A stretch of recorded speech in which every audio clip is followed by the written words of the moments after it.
in the informal market segments. So those are the things that we're looking at in the space of in the realm of financial inclusion.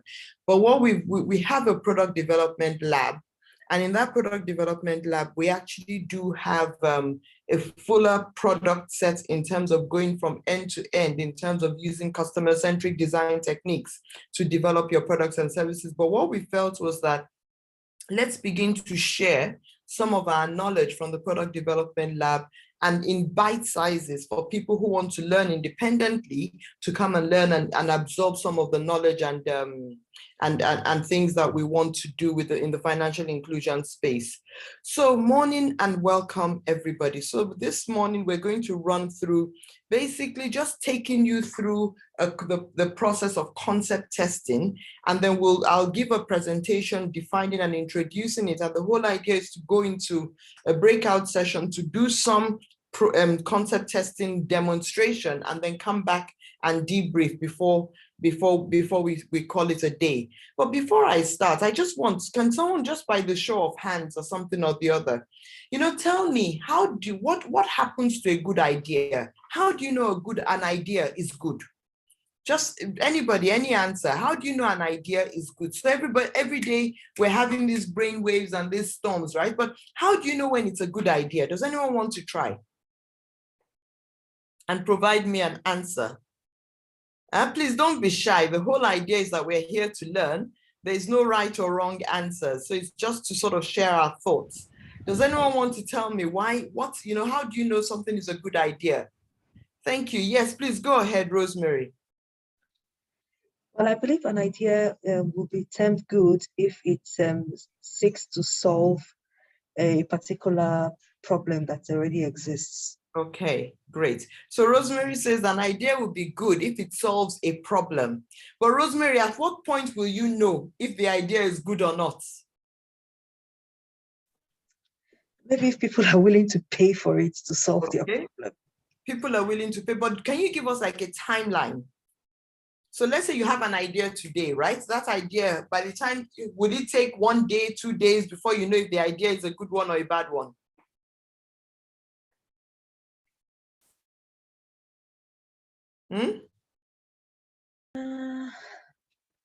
It's tricky.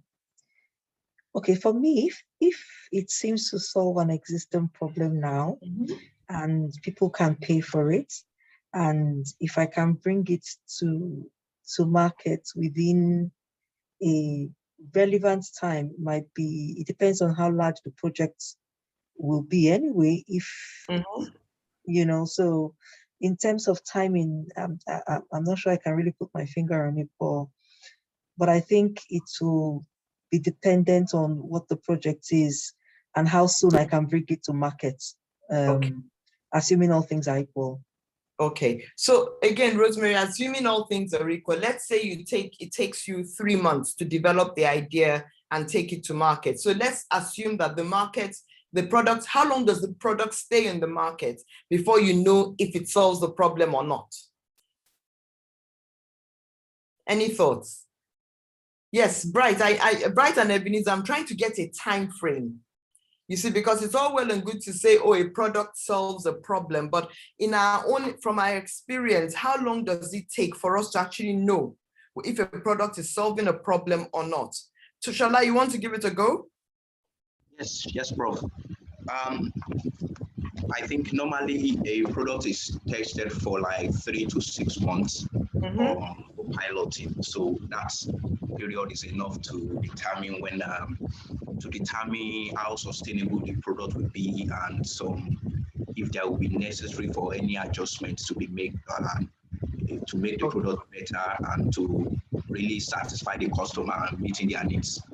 Okay, great. Thank you, Shola. So Shola is giving us like a 3 to 6 month time lag, right? That, okay, we'll begin to have better feedback or better insights as to whether the product can do what we want it to do or not. So what I'm trying to get at is 3 to 6 months is still a cost, right? Other than the fact that we spent a lot of money getting to the stage of building out a product that we can take to market, or a minimum viable product. And then we still have to wait another 3 to 6 months to testing if it's going to work or not. And that's that's one of the challenges with products and product development. How do we better test our ideas? And that's what we want to talk about today. How do we better test our ideas before we go through the process of building it out and then taking it to the marketplace and then waiting for the market to respond and react? Okay, so that's what concept testing is all about. And thank you very much for your contributions to introduce the topic. So for us at SIDFS, like Timothy said, really we're concerned about the bottom of the pyramid, right? Our concern is really about how do we get to the poor, the women, and the rural dwellers, who are the predominantly those who are most unbanked. So when we talk about the poor, we're looking around Nigeria. And if you look at the NFIS strategy, you find out that there's also a predominance of the northern areas being more important, rural areas, and women. And today, the workshop is really to help us focus on how do we sort of test our ideas before looking at building these products and services fully. So it's really about understanding, identifying some of the pain points with human-centered design and customer aspirations, inhibitors, enablers, aspirations, inhibitors, and we're going to use some HCD tools, but we're also going to extract insights from HCD processes that would enhance our existing products and services or even help us build better ones. So what we are doing today is basically lab work, which is hypothetical, but the techniques and the tools you can take with you and use within your own organizations as well. So in today's topic, I'm going to introduce 3 tools to us. The first is the learning agenda. In other words, when we want to go out and test our concept, what do we want to learn from the customers that we're going to talk to and meet out? The next is the household financial map. Because we're looking at financial services, we want to understand customer dynamics and customer engagement aspirations regarding money, right? So we want to know what they do, how they earn, how they spend, what they save for, what they don't save for, what their goals and dreams are in general. Then we want to bring it all together and sort of synthesize, because in the process of product development or idea testing, what we say is that, yes, one person might have an idea, but we want to go and test that idea with several customer types, like within a segment. So if you say, for example, you want to target a product for mechanics, right? You won't just go and talk to one mechanic. You talk to several mechanics. And then what you now do is come back together and synthesize and harmonize your ideas based on what you heard, what you saw, to be able to say, okay, what type of product will we need for mechanics in general? And that's what the synthesis part is all about. So let's get straight into the concept and the discussion in general. What is concept testing? We all have different behaviors and financial needs and motivations, but we want to be able to engage customers in the real world. And this means that we're going to have to leave the comfort of our offices and go into the real world and talk to customers. So like you see the group here, under a tree, these are prospective customers that we want to reach in rural areas, right? But we can't just assume that, oh, we're sitting in Lagos, we understand their pains, we understand their aspirations, we want to go and talk to them. So it's about engaging real world customers. And again, it enhances our understanding of the financial solutions we're trying to deploy. Now, one thing we need to be mindful of, especially being urban dwellers, is that Lagos is not a reflection of Nigeria, right? So when we think that, oh, I hear some people sometimes and they say, oh, everybody has a smartphone. And I'm like, where? Everybody, so we generalize a lot without realizing that not everybody is not in your circle. And the people we're trying to reach are people that are not in our circle. So we have to make an effort to go and look for them and use them. And we want to understand the relevance of money and financial services in their daily lives. And that's what we call the use cases. So it's really to better our understanding and knowledge of what propositions are they looking for and what use cases can we apply and bundle within our products and services before we go there. And the whole idea of concept testing is almost like it's a journey, again, with everything. We create a learning agenda. What do we want to go and learn? And that's why we call it a learning agenda. Let's go and engage customers. And then what did we learn when we came back from the field in discussing with the customers, etc. So those are the 3 steps, right?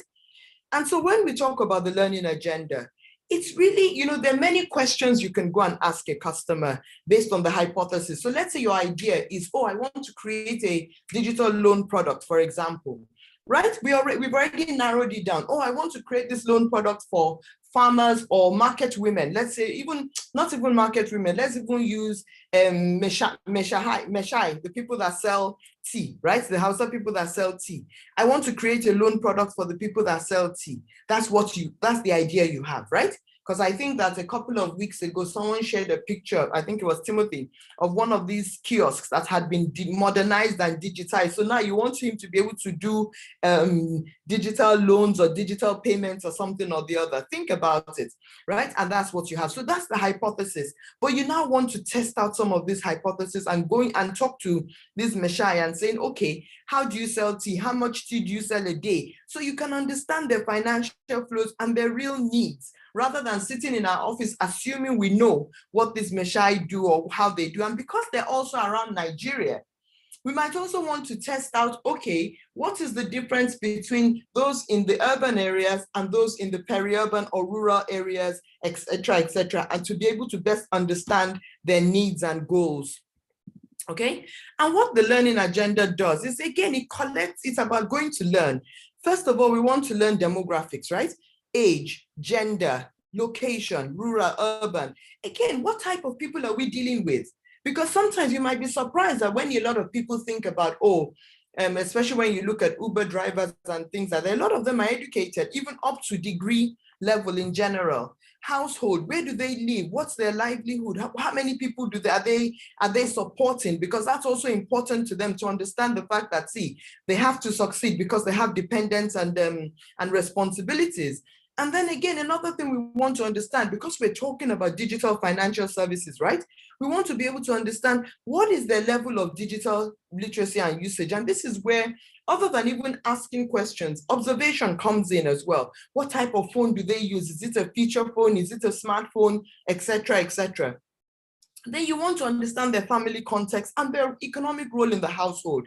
So for a lot of people assume that, oh, women are dependents in the household, but in some households, women are actually the ones that are the primary, the primary breadwinner. Or in some other households, you find a colleague of mine did a household survey of Nigeria, 25,000 respondents, and he found out that in the Southwest area, there's a dominance of single parent households, right? So again, that kind of responsibility also gives you better ideas as to what is this woman's burden. Ownership of money, who owns the money? What is the financial role of that person in the household? Access to household financial services, who makes the decisions, right? Do they own mobile devices or not, right? Another thing we want to look at is their actual finances and how they deal with money. How much do they earn? And these are things that are very difficult to ask, but it's about also, if you're talking to a trader, for example, I'm not going to go and ask you and say, oh, madam, what's your turnover per month? She won't understand. So again, you also have to break it down into language that she can understand. And madam, every day, how much sales do you make, right? And of that sales, how much is your own? Because, so we have to also understand the language that we need to use. And then again, in terms of when is good season, when is bad season, so you can understand volatility, especially if you want to do a loan product, right? You can understand volatility because some things are seasonal, some things are not seasonal. And then you can also understand the fact that how do they do their stocking, et cetera, et cetera. How do they spend money, right? What are their expenses? How do they keep money for shocks? And then this COVID period has also even helped us understand that, in terms of building resilience. So for example, when lockdown happened, how were you selling, right? And those are ways that we can stimulate conversation and generate better understanding of how our customers, or the prospective customers or target segments that we want to reach, are working. Some of the other things we want to say is that, okay, when you are short of money, how do you get access to money? So, you also begin to build their networks around, how do they get short-term funding? How do they get, do they do formal or informal? Do they get money from family and friends, et cetera, et cetera?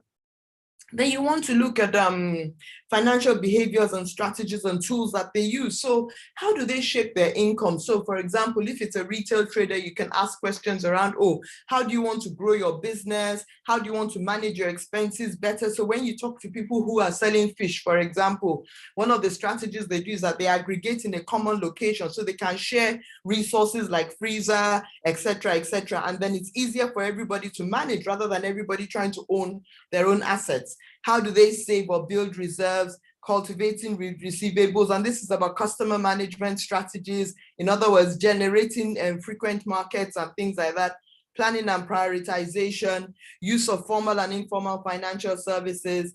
And then another thing we also want to know, because we're trying to build customers, and don't forget that over time, customers' needs and aspirations also evolve and change. What I needed 5 years ago, depending on my family situation, will be different today. So when you're thinking about, oh, what is motivating you?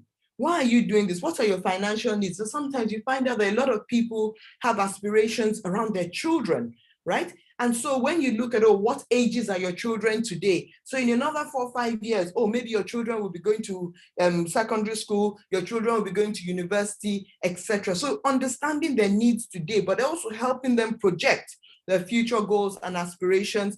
And then again, what financial challenges do they have right now?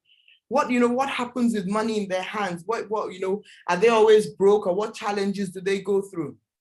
And then another thing is attitudes, because attitudes and behaviors are important, right? There's some people that get very incensed when they perceive to be taking loans and they don't want to pay. How do they trust in people? How are they open? How do they manage their savings? What's their orientation towards debt, etc., etc. So these are the different attitudes and things that we need to understand, and we want to build in to know our customers in general, so we can frame our questions around what we want to understand and better discern from the customers. And we leave it open because, again, everybody's product is different, but these are the types of things you should be inquiring about. The second tool is a household financial map. And the household financial map, it's about the household, but it's looking at it from the perspective of one member of the household. And it's a visual model of the customer's financial life, right? Capturing how customers manage their finance in response to different possible scenarios. And what we try and use this for is to draw out experiences, relationships, attitudes that help them make their financial decisions, right? And this is what it looks like. And there's 6 sections on the household financial map, right? So the first is aspirations, and you can choose how you want to, in which order you want to talk about them or anything like that. But the first is aspirations, and there's the guiding questions around this. So for example, ask them to express their desires, right, for the future. Ask them what they would need in order to achieve those aspirations. So, oh, Mama, what do you see in 5 years' time? Okay, to get there, what do you need to be doing today? And it's just about asking those questions, because whether we like it or not, everybody has dreams. And we can't take away people's dreams, but we can help people build their dreams. The next thing is, how much do they earn? Income, right? The next thing is, what are the obstacles, restrictions? What are their challenges that prevent them from achieving their aspirations? Because don't forget that income is the glue. So what we are saying is, on one side, we say dream. On another side, we say, okay, reality, what do you earn? In the middle, we say reality, what do you earn?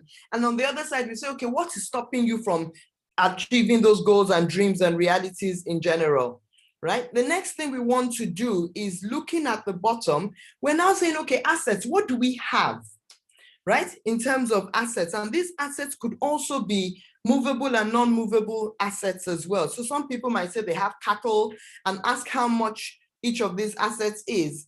Again, expenses.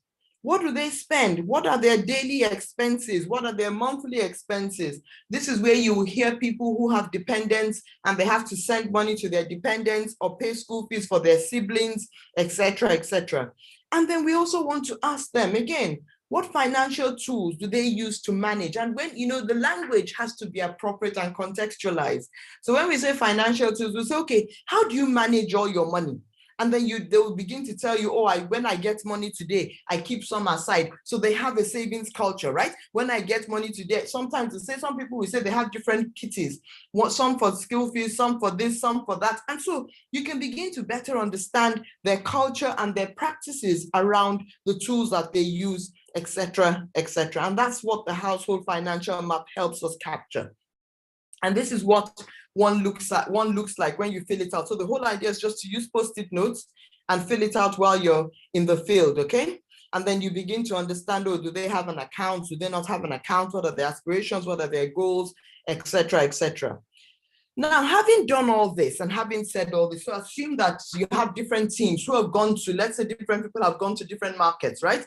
And then you now come back at the end of every day. And the whole idea is to synthesize what we have learned.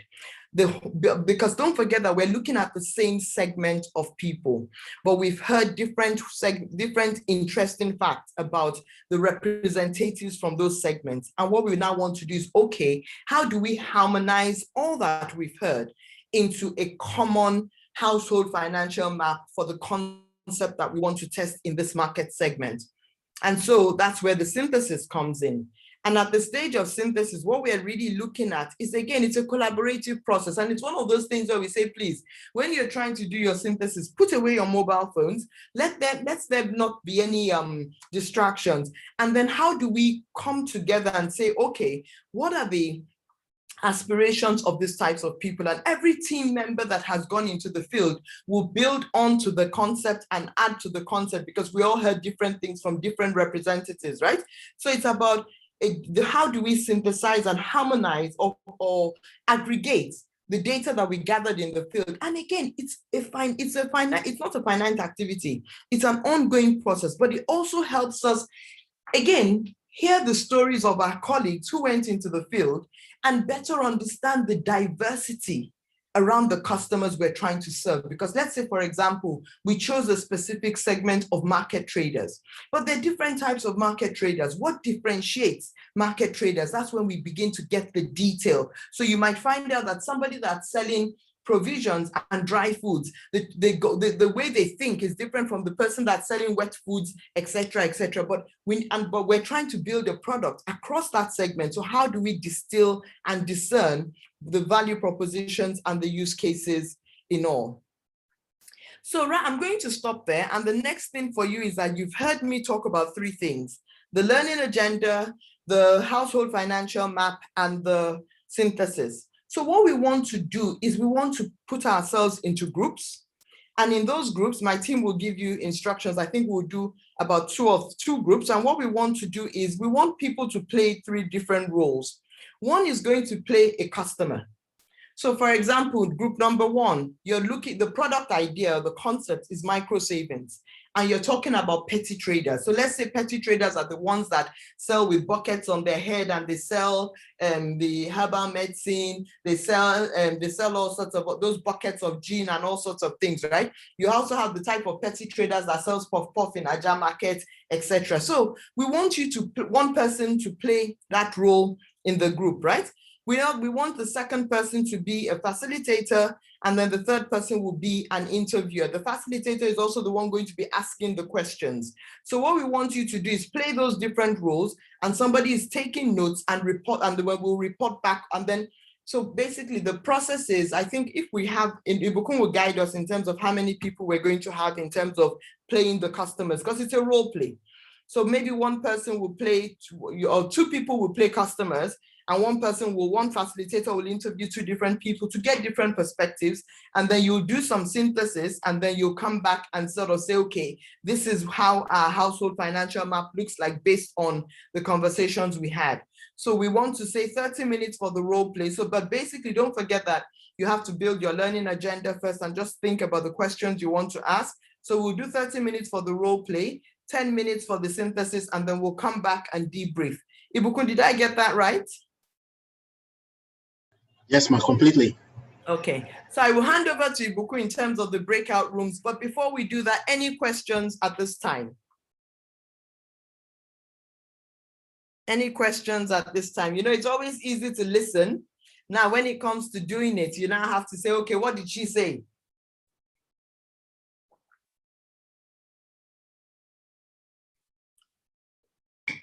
So I see no hands up. So don't worry, the breakout rooms, you will not be abandoned. SIDFS team members, like Timothy mentioned, will be guiding you and will be your team moderators for each of the groups. So Ibukun, please go ahead. All right, so kindly accept the invitation to join the breakout room.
Please, Bukola and Aziz, please join your breakout rooms.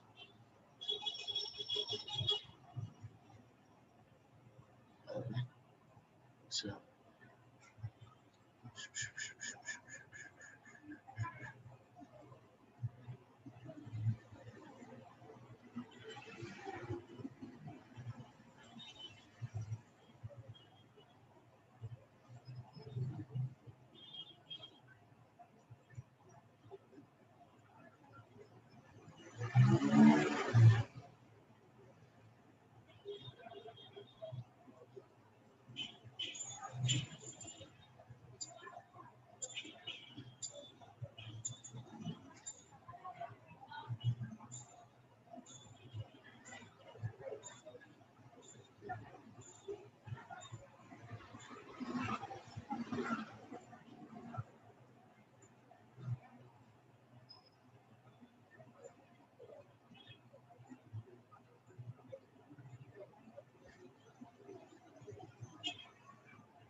all right, I'm putting you in room 2.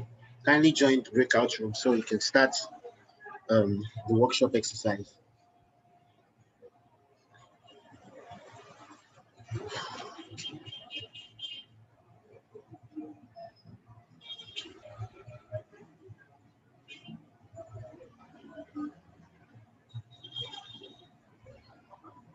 Hello, Bright, can you hear me?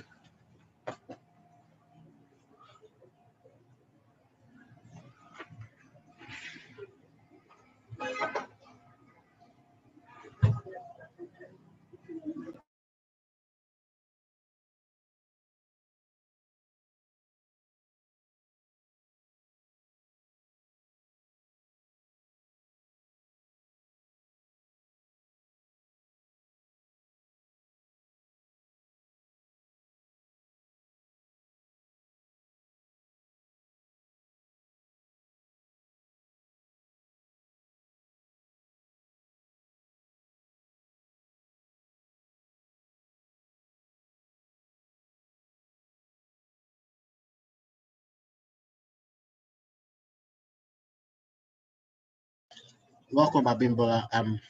I'm adding you to a breakout room because that's what we're doing now for the workshop activity. She's gone. All right.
Hello?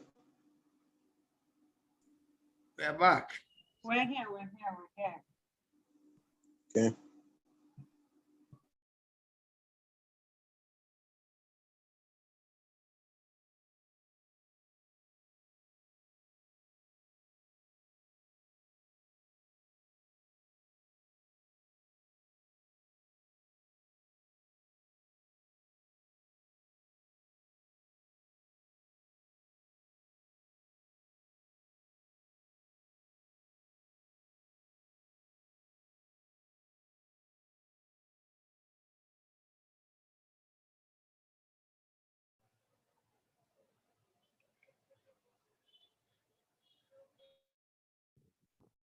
Hello, welcome back. I can't seem to see anybody's video, so let me start mine. There it is. We're here. Okay, great. So Ibukun, I think the next thing is to sort of do a quick debrief. So group one, can you tell us, you worked on what product did you, what concept did you work on, and for what audience, and how did you fare? The note taker should be able to tell us this, right?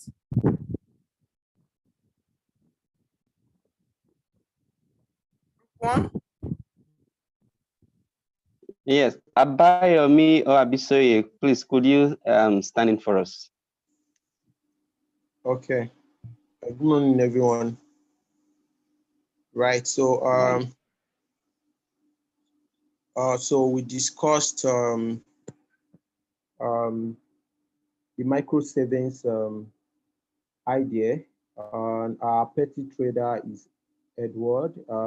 He's into selling of roasted plantain. He has an aspiration to extend his business, digitize and modernize it.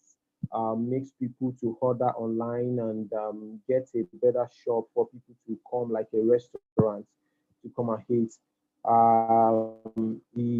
He sells, he gets it gets the item on the daily, right? Like 5 bunches of plantain and a bunch. He said he gets for 500 naira, and he makes on the daily basis an average of 1,005 or 1,002 to 1,005, depending on the sales and the weather condition. And so some of the obstacle, right? And he's using his own capital. He hasn't gotten any loan or something. So some of the obstacles is the location of the business, and I mean, yeah, the price instability. Sometimes he doesn't get patronage in the morning, while during the noon or late in the afternoon, he gets customers to come and buy. And government policies, sometimes the agencies do come and raid them to leave the roadside shop where he's currently trading. So also, yeah, so he has assistants. Sometimes he does it by himself, but during the weekend, he usually gets assistance from his sibling to sell with him so that they can better service customers' demand. So that's pretty much what we did. We're not able to wrap up the other aspect before the time elapsed. I don't know if my other Yes. team member Thank wants you to. very much. Thank you very much. So basically what you've introduced to us is this issue of street food and food sellers on the streets, in terms of, first of all, you've identified some of their volatilities in the sense where they're almost like temporary squatters and local government is always chasing them around the place. You've also identified the fact that it's a time-based business where in the morning it's not a full day kind of business. So it's like afternoon, early evening. You've identified the fact that there's limitations to what he can do because of the fact that he's buying and selling on a daily basis. So he has limited capital. When you think about, let's say he buys 5 bunches or so a day, and that's about. Am I the only one not hearing, Prof? Oh, can you hear me? We can hear you. We can hear you. We can hear Can you. hear you. Okay. Loud and clear. Okay, great. So you've looked at his income, his expenses. So when you're thinking of his aspirations, he aspires to grow into a restaurant. So what type of, he wants to sell online. How is he going to do all those things, with that, in that sense? So by the time you're thinking about the product for this type of petty trader, you have to take those things into consideration, because again, there's a lot of risk in the business he's doing, given the fact that he has no permanent location or domicile. It's a small it's a very, very micro business, etc., etc. But thank you very much. So you can see that you've learned a lot from just having that kind of conversation. And then when you're thinking about your product, you now understand, okay, what if it doesn't sell today? When does it start selling, etc., etc. Thank you very much. Group 2. All right. I was thinking for group 2. My name is Bright. Hi, Bright. Hi, man. So we have two respondents here. The first person we interviewed is actually, there are two farmers anyway. We are talking to farmers, subsistence farmers in this case. Yes. So the first one operates a mixed cropping kind of. He has a piggery, and he also has the farm where he cultivates crops, cash crops, basically. Some of the obstacles is that for the pigs, for example, sometime last year, he said he had swine fever, and he swept off a huge part of his pigs. Then for the crops, they also have challenge with herdsmen visiting the crops, visiting the farms, and they lose a lot of their investment due to that. So the obstacles he also encounters is that he has difficulty to access loans, because the collateral he has is not actually viable. Yeah, they have farmlands which are not even accessible, so the banks are reluctant to give out loans. For the income, it makes between 1.5 million to 2 million naira annually, and he has access to cooperative society. At least that's how he saves. They save with their cooperative society. For expenses, most of the expenses are basically to clear the farmland, pesticides, security. Then for assets, the assets he has is basically his farmlands, his cash crops, and the animals he has in it. His aspiration is to have a processing plant. 'Cause one of the challenges is that when they harvest these crops, for example, they have to sell to middlemen, right? Who now, like cassava, for example, the middlemen take the cassava, process it, and sell at a higher rate. So they don't make as much money as they expect. Same for cashew and cocoa. But he wants to have his own processing plant with that able to process his crop and sell directly to the market, and also be able to export directly. And he also wants to expand his farm, his piggery farm, for example. He has 2 plots now. He wants to take it to 1 acre. So he will need collateral services. He will need loans to do that. And he also requires insurance coverage for his crop as well. That's for the first. Then the second is purely into cash crops. It is with palm oil, which is palm. It is with cocoa and a few others. He makes an average of 2 to 3 million annually. One of the challenges is that same challenge, just like the first one, he has a pest invading his farms every now and then, and he has inadequate funds to actually procure the kind of pesticides he needs to control this. There's also the challenge of middlemen. Also has poor accessibility to loans. He hopes to also have his own processing plant where he can process his farm, and also he wants to have quick, um, frictionless access to loans. He wants to have loans at the tip of his finger every now and then, and these loans should be considerate, and the payment plan should be flexible enough to accommodate what he wants to do. His assets are cash crops, cocoa, palm oil, maize, and his expenses is basically getting pesticides, weeding, processing the farm, and providing security. For now, they have farmers cooperative. That's how he saves. So thank you. All right, great. So Bright, obviously you didn't have enough time to do the synthesis, because at the end of the synthesis, what we want to see is that an aggregate, not the individual components in general, right? So you begin to see the variation in the challenges, you begin to see commonalities, so you can build around those variations and commonalities in general. Thank you very much. Group 3. Group 3. Okay. Good morning, everybody. My name is Ohai. Good morning. Well, okay. So, the discussion we had was essentially the customer was a trader, someone who trades in the market and maybe who trades in the market and gets goods from source locally. Mm-hmm. Now, some of the challenges is these goods are she sells in higher purchase no, not higher purchase, sells in on credit. That means a lot of her customers do not pay on time, do not pay cash when they are taking these goods. They probably collect, sell, then they remit Sells later on on. credit, more or less. Yeah, sales on credit. Yeah, not to everybody, but to a couple of people.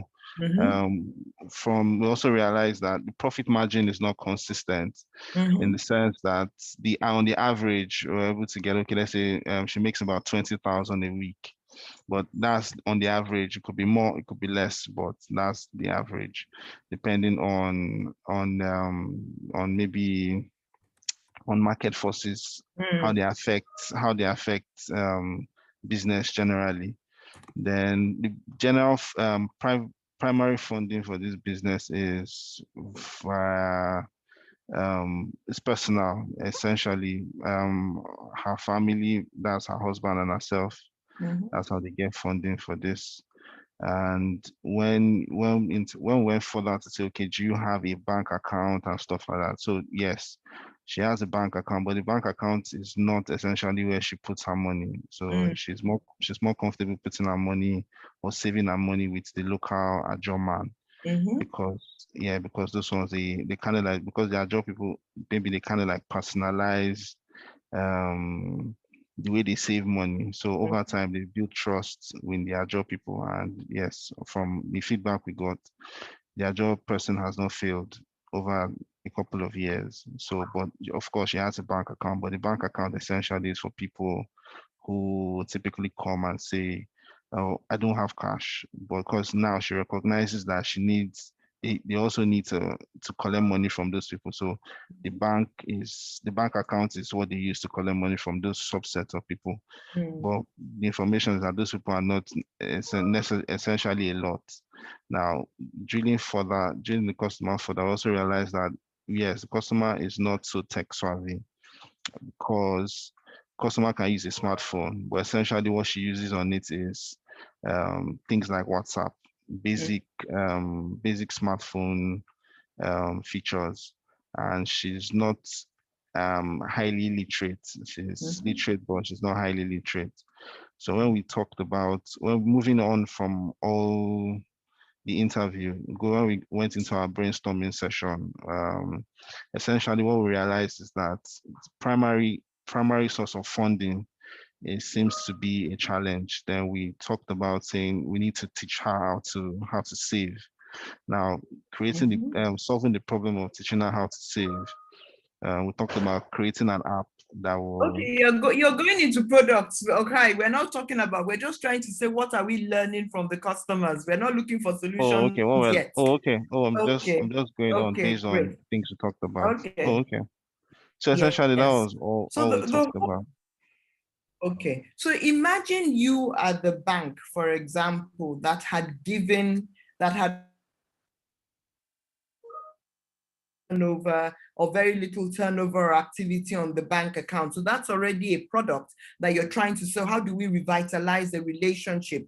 So you've also learned that, this kind of trader values relationships. So they want visibility, they want to see and touch. So they might not want a low touch channel, but a high touch kind of channel. So what we are learning about the customers is how they want to be how they want to be related with, what their financial goals and aspirations are, what their needs are in general. So we wouldn't know all these things if we sat in our offices. Correct me if I'm wrong, right? Yeah, that's true. Yeah, that's true.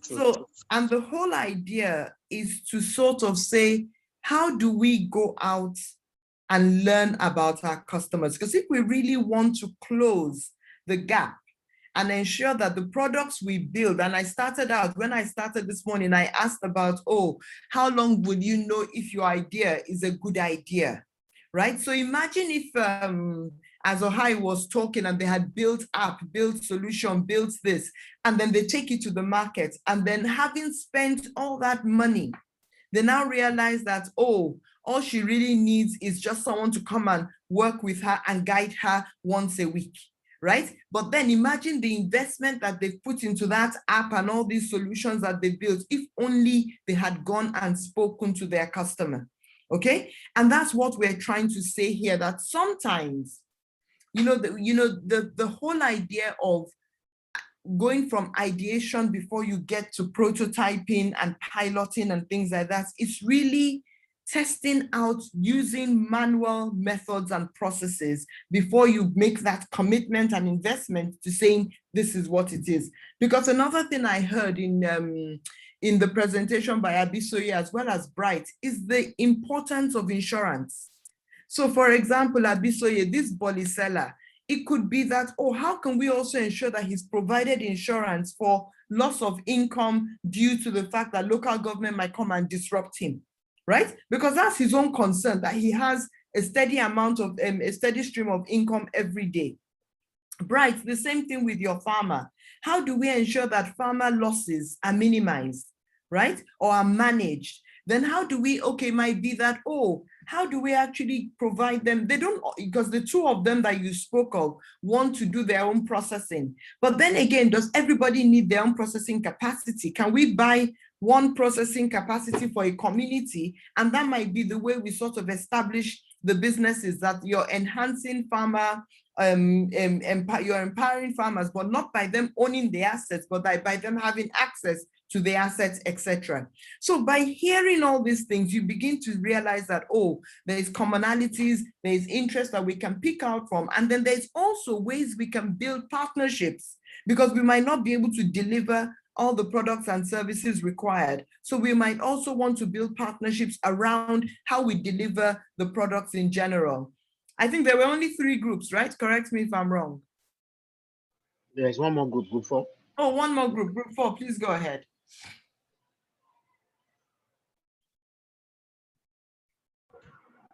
Shola, do you want to speak to it? All right, sir. Yes, for group 4, our own presentation is on youth, and the name of our youth is Rosemary, and we focus on savings products. So basically, what we learned from Rosemary, we learned some basic background about herself, and then income, obstacles, and some other things relating to assets, expenses, and financial tools. She's 19 years old, a female, and she's located in Benin. She aspired to be a medical doctor, and based on her income, she received 5,000 weekly allowance from parents. Most of our allowance go into feeding and transport, about 4,500. So she has like 500 naira left. And then, but on holidays, she do some coaching for like 3 children, which she earned about 45,000 per month in the whole holiday. So for like, that's on 3 months period, which is 4 times in a year. She earns like about over 100,000. So also, but a challenge which she shared with us that could affect her becoming a medical doctor based on what she projected, what she planned for few years. It's on ASU strike and on finances, insufficient funds to get education and some materials that will help her to do her practicals. She also shared with us that, like I said earlier, on the income, most of them go into transport and feeding, and also to buy handouts. She lives inside campus, and For the transport, it's what she used to take from our hostel to our lecture rooms. She doesn't have any assets than a mobile phone. And then, though she has other skills in ear making, but studies has not been given her time to make use of her skills to make money. But something that she has considered could be a potential income earning opportunity for her. Also, she has learned some tools. Some friends have introduced some apps and financial services that she can actually invest her money, forex and other things. And then she has a bank account and a phone which she can deploy to utilize the financial services. Thank you, Sma. Okay, great. Thank you very much. So again, you see a different type of character and a different type of personality in the form of Rosemary. So if you think about youth, this is a student youth who is also during the holidays has a hustle. So she gets about 20K a month from her parents, which is basically barely good enough for subsistence. But over the holidays, she's making 45,000 a month doing lesson teacher and coaching. So how does she build those savings to ensure that her expenses are managed and spread throughout the year? We didn't seem to, yes, she wants to be a doctor, but we didn't learn about her other aspirations. She has other talents in terms of hair making, but it's now the time balance of doing her work versus doing her studies and things like that. So what I'm hearing, so imagine if you spoke to another youth, for example, let's say a guy youth, and then you're bringing all these thoughts together and now aggregating them. Then the next stage would be, okay, how do we solve their problems? And that's the next stage of the actual product development, because bottom line is that we will always meet different characters and different people in the process, but then we need to look beyond how do we solve their problems. So right now, we've done the product concept testing, and the whole idea is that by the time we build out and understand these concepts, we will now go back again we'll come back again, build prototypes, go back again and say, okay, does this type of product meet your need, etc., etc. So it's an iterative process, and we can almost call it co-creation because you're doing it with the customer. So you're getting the feedback rather than, building out the product and then coming back and saying, we built this thing for you in the lab, take it and then now look at it and like, what does this do for me, etc., etc. So that's the whole idea. It's more engaging, you learn more, but the whole idea is also that you make fewer mistakes. So I'm going to stop there. Ibukun and the team will share more information on the next steps and the next workshop we'll be having, because like Timothy said in the introduction, we want this series to be a series of workshops that just begins to guide us around the processes of customer-centric product development in general. So thank you all very much for attending, and thank you very much for the hard work you did in the breakout sessions. We hope that next time you'll join us, and we'll join on time so we can actually get the conversations going and go through the whole process. Thank you. I'll hand back over to Ibukun. Thank you very much, Prof. And thank you once again, everyone. So I just want to provide a bit more context for what we just did. But before I do that, I'm just going to share a very short video for us to see. I think the video does a better job of explaining what what the whole lab is all about.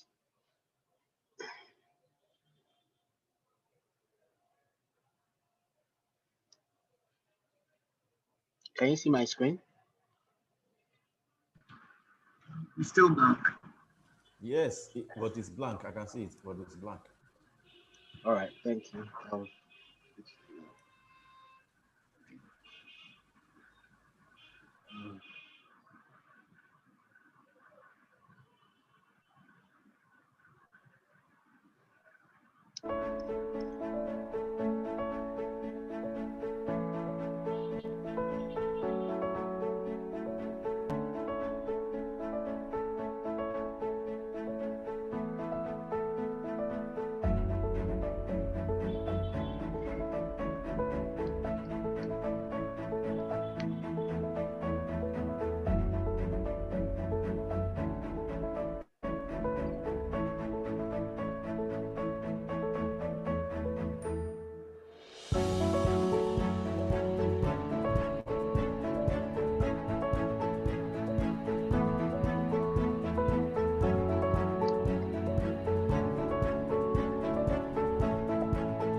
All right. So thank you very much for paying attention. So I just want to quickly say a few things about the lab.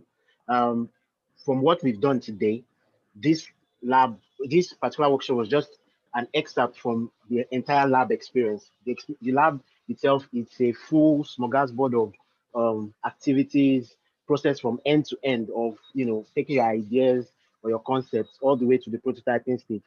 And even after that, we still help and support you to take these products and ideas to the market. Now, the lab is built on, like the video said, HCD principles. This HCD principle or design thinking is used by some of the world's biggest and most successful companies. You know them, Google, Facebook, and some of the most addictive apps that you have on your phone app.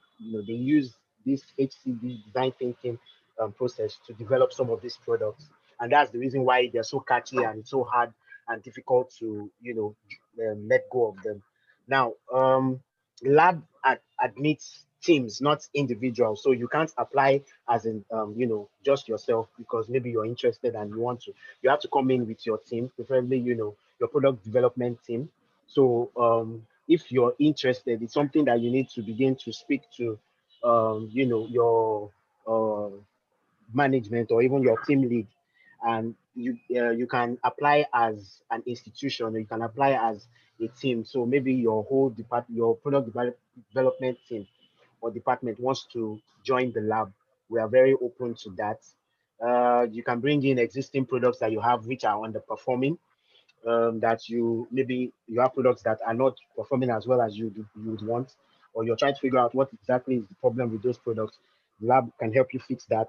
Or if you have new product ideas or new customer segments that you're trying to break into, areas where you're thinking of exploring, because the whole COVID experience, everyone is looking for new streams of income. So the lab can also help you with that, so that you don't spend so much money trying to test and not have the desired results. Now, we're very excited about the lab. The FSPs and institutions we've worked with are also very excited about what they've been able to produce. Some of these products are going to be coming to the market within the next few months, and from what we have seen so far, it's really going to be a game changer for the Nigerian financial service ecosystem. Now, the market is kind of saturated at this point, because if we are being honest, all savings products do the same thing, all loan products do the same thing. But what sets you apart is just that understanding of the customer, being able to speak their language, being able to understand what their problems are, and then being able to help them solve those problems. And that's what this lab was designed to help you achieve. Our goal is that you would take advantage of this lab and use it. You can begin to speak to us. You can send us an email. You can contact any of us, me, Timothy, Prof, or anyone on the SIGFS team. Speak to us about it, or your interest, and we can walk you through the entire process of how you get into the lab. However, I must say that spaces are limited. Spaces are limited. Sorry, Larry, please mute yourself. So we have just few limited spaces, because the lab process is very practical, it's very hands-on. We're involved with you in the whole process from beginning to end. We don't just teach or just we have practical. We take real life products that you're trying to, or ideas that you plan to take to the market, and then we work on it from beginning to the end until they go live. We are with you in the process all the way. And so we look forward to hearing from you and taking this forward in the coming days. Thank you very much. And